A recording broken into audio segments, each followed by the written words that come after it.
Hey, let me quickly ask you something. If you could take away or add just one thing that would make a really positive difference in the world, what would it be? In other words, if I asked you to fill in the blank, how would you finish this sentence? What our world needs now is what? What would you say? I bet between us all, we could come up with a lot of different answers. Well, in the Bible, one answer that we find to that question is quite simply you.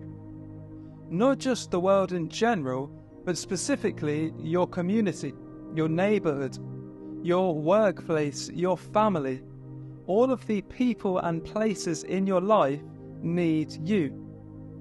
But importantly, not just any version of you, they need you to live in a particular way that aligns with what the Bible teaches.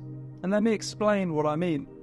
Throughout the Bible, there is this recurring theme that we are called to know God personally and live in a way that reflects that relationship with Him.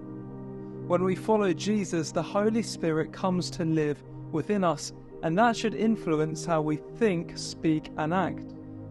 But let's ask the question what practically that looks like in everyday life. Is there a clear picture in the Bible of what we should be aiming for? Well, yes, absolutely there is, and that leads us to the key verses we'll be diving into for the next 2 months. Galatians chapter 5, verses 22 to 23. But before I read those verses to you, let's understand what was happening.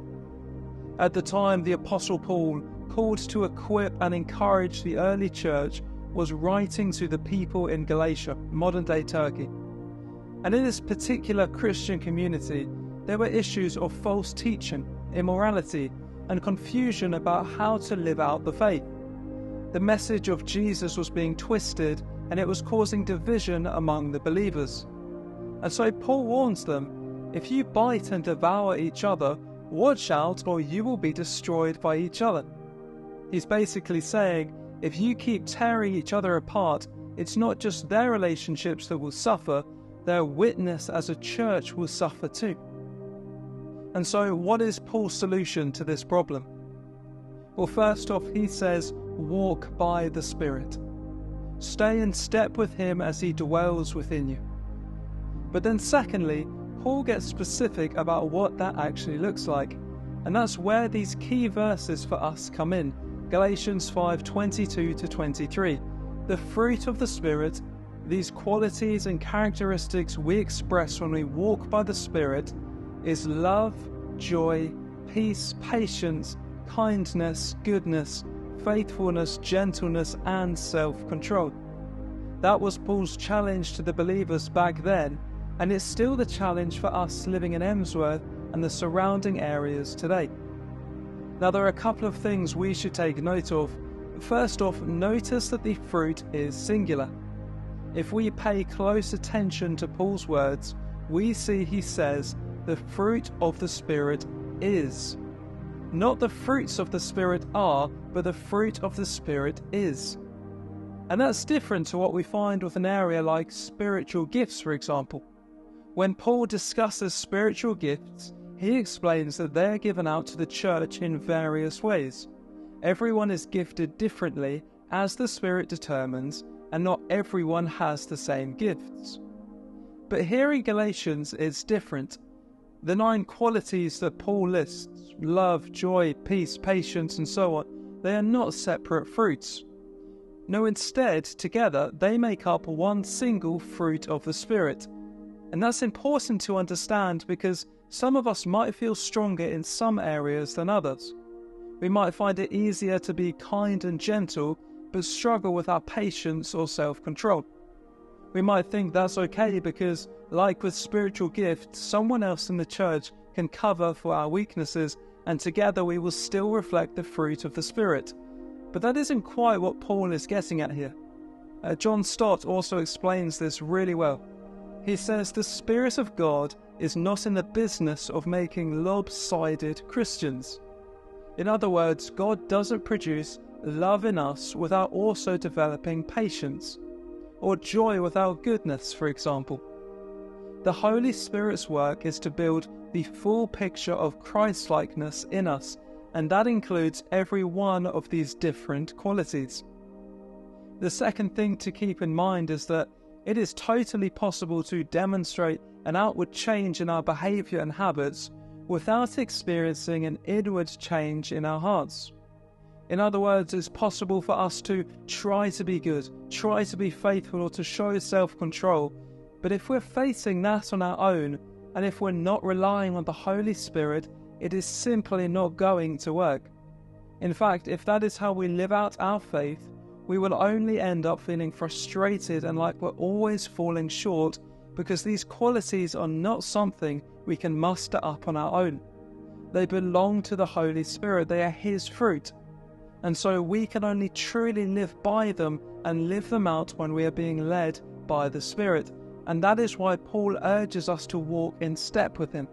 That's a big part of what this series will be about, responding to the invitation of the Holy Spirit, opening ourselves to produce His fruit within us, and empowering us to live out these qualities from the inside out, because that is exactly what the world needs right now. It needs you and it needs me, not acting in our own strength or power, but being led and shaped by the Holy Spirit. John Piper once said, "The greatest cause of unbelief in the world today is Christians who acknowledge Jesus with their lips and then walk out the door and deny Him by their lifestyle." That's what an unbelieving world finds simply unbelievable. You see, our actions and character play a huge role in making our faith credible.